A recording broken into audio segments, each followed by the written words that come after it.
ఇక ఆవిడ గంగాధరరావుని రక్షించడం కల్లో మాట.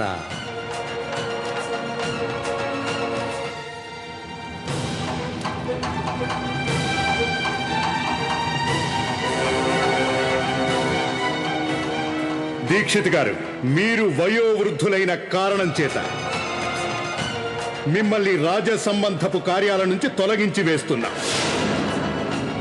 మీరు ఇంతవరకు అత్యంత దృఢ విశ్వాసంతో మా పురోహితుడు చేసిన పొరపాటును తెలియజేసినందుకు మాకు ఎంతగానో ఆనందం కలిగింది.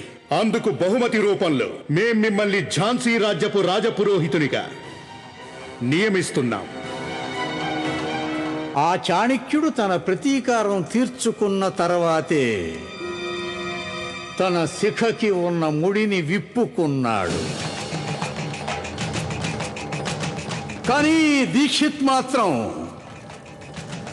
గంగాధర్ శవం కాలుతున్నప్పుడే తన శిఖకి ముడి వేసుకుంటాడు. చాలా సరైన నిర్ణయం తీసుకున్నారు తమరు. బాగా అన్నారు. ఇంకా గంగాధరరావుని ఆ చోటికి చేర్చవలసి ఉంది. అక్కడ లక్ష్మీబాయి కనీసం పైకి లేవలేక గిలగిలలాడుతూ ఉంటుంది.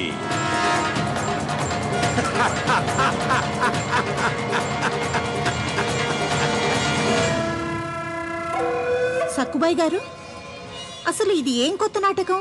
నీకెన్నో సంవత్సరాలుగా నా గురించి తెలుసు, అయినా ఇంకా ఇలాంటి చచ్చు ప్రశ్నలు వేస్తున్నావేంటి?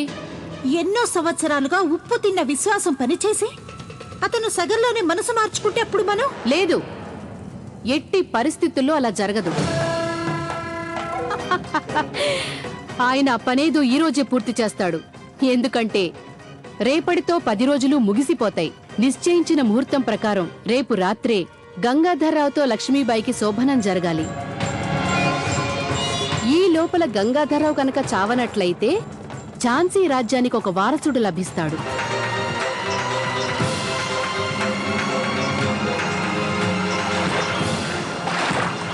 గంగాధర్రావు ఇక్కడికి పూజ చేయడానికి వస్తాడు.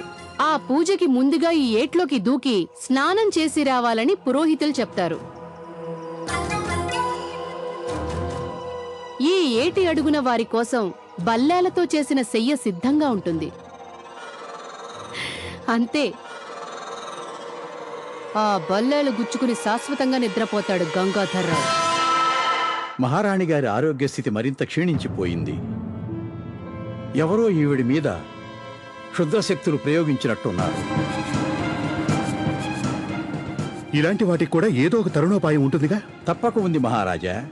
దీనికి విరుగుడుగా ఒక పూజ చేయవలసి ఉంటుంది. అలా పూజ చేసిన తర్వాతే వాళ్ళు ప్రయోగించిన దుష్టశక్తుల ప్రభావాన్ని తొలగించగలుగుతాం. మీ మహారాణి గారి కోసం ఏం చేయమన్నా సిద్ధమే. అయితే పదండి మహారాజా.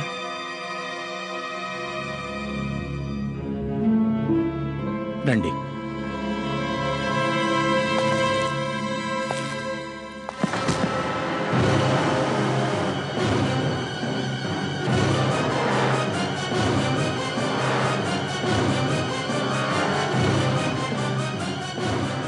ఓరి దేవుడా, ఆ ఔషధాలన్నీ చూడ్డానికి ఒకేలాగున్నాయి. అంటే దాని అర్థం విష పరీక్ష వేళలో ఆయన మా కళ్ళలో కారం కొట్టినట్టున్నారు. సెలవు మహారాణి.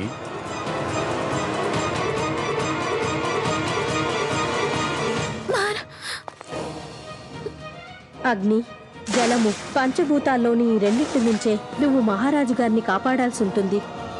మహారాజా, ఈ క్షుద్ర ప్రయోగానికి విరుగుడుగా మహాకాళి ఆలయంలో పూజ చేయవలసి ఉంటుంది.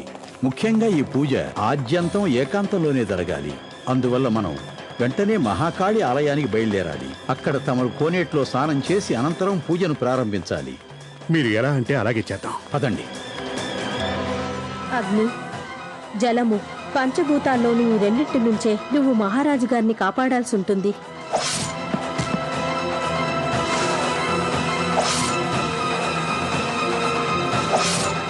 సెలవు మహారాణి.